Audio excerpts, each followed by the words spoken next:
Hello, welcome back to the channel. Today we're diving straight into how to effectively use tags in ASANA, the 2025 guide. So the first thing you need to do is to locate the task you want to tag. This is important because tags in ASANA are applied to specific tasks, not projects or conversations.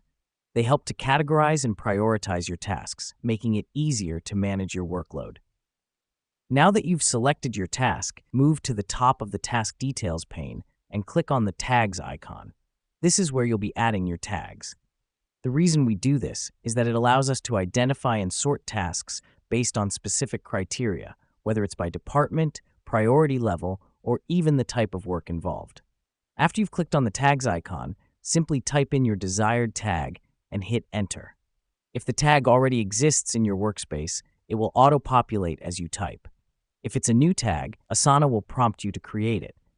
This helps us because it streamlines the task categorization process, saving you time and effort. Next up, after you've added your tags, you can easily search for tasks using these tags. To do this, use ASANA's search bar at the top of your screen and enter the tag you're looking for.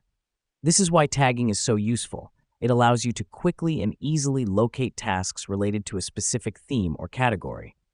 Let me explain why this matters. In a busy work environment, being able to filter and search for tasks based on tags can massively improve your productivity and efficiency, saving you valuable time and reducing stress.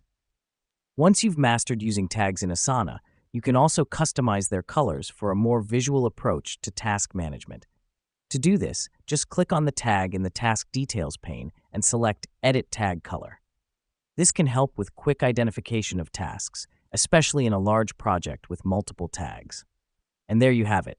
In just a few easy steps, you've learned how to use tags in ASANA to streamline your task management and improve your productivity.